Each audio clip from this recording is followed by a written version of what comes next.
ஒரு நாள் ராமர் அரசவையில் உட்கார்ந்துருக்கிறார். ராமராஜ்யம் நடந்துகிட்டு இருந்த நேரம். அந்த சமயத்தில் ஒரு நாய் அரச சபைக்கு வந்துதான். அது தலையில் அடிபட்டு ரத்தம். அந்த கோலத்தில் அது அங்கே வந்தது. எல்லாரும் ஆச்சரியமாக அதை பார்த்தாங்க. ராமரும் அந்த நாயை பார்த்தார். நீங்கள் வந்த காரியம் என்ன, என்ன நடந்தது, எதுவாக இருந்தாலும் பயப்படாமல் சொல்லு அப்படின்னார். உடனே அந்த நாய் மெதுவாக சொல்ல ஆரம்பிச்சுதான். ஐயா, நான் தெருவில் போய்கிட்டு இருந்தேன். வழியில் ஒருத்தர் வந்தார். அவர் வேத சாஸ்திரம்லாம் படித்த பெரியவர். அவர் எந்த காரணமும் இல்லாமல் அவர் கையில் வச்சிருந்த குச்சியால் என் தலையில் அடிச்சுட்டார். அதுதான் தலையில் ரத்தம். இதை நீங்கள் விசாரித்து தகுந்த தீர்ப்பு வழங்கணும் அப்படின்னு தான் அந்த நாய். ராமர் பார்த்தார். உடனே தன்னுடைய காவலர்களை அனுப்புனார். அந்த ஆளை எங்கே இருந்தாலும் போய் கொண்டுகிட்டு வாங்க அப்படின்னு விட்டார். காவலர்கள் போனாங்க. அந்த ஆளை பிடிச்சி கொண்டு வந்துட்டாங்க. அரண்மனைக்கு வா அப்படின்னு சொல்லி கூப்பிட்டுட்டு வந்துட்டாங்க. என்ன நடந்ததுன்னு விசாரித்தார் ராமர். அதுக்கு அந்த ஆள் சொன்னார், நான் வீதி வழியாக வந்துக்கிட்டு இருந்தேன். குறுக்க இந்த நாய் வந்தது. நான் அவசரமாக போய்கிட்டு இருந்தேன். இது எனக்கு வழி விடாமல் குறுக்க பூந்து இடைஞ்சல் பண்ணிச்சு.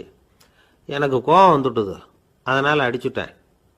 வேத சாஸ்திரம் படித்த நான் என் வசம் இழந்து கோபப்பட்டது பெரிய தப்பு தான். அதை நான் ஒத்துக்கிறேன்.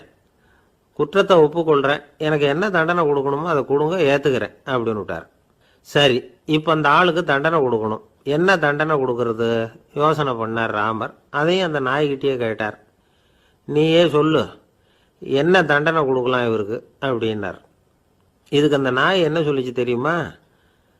இவரை ஏதாவது ஒரு கோயிலுக்கு தர்மகர்த்தாவாக நியமனம் பண்ணிவிடுங்க, அதுதான் இவருக்கு சரியான தண்டனை அப்படின்னுது. இதை கேட்டதும் ராமர் முகத்தில் புன்னகை. ஆனால் அங்கே இருந்த மற்றவங்களுக்கெல்லாம் ஆச்சரியம். அது எப்படி, தப்பு செஞ்சவங்களுக்கு தண்டனை கொடுக்கறது தானே நியாயம், அதை விட்டுட்டு தர்மகர்த்தா பதவியை கொடுக்க சொல்லுதே இந்த நாய் அப்படிங்கிற ஆச்சரியம்.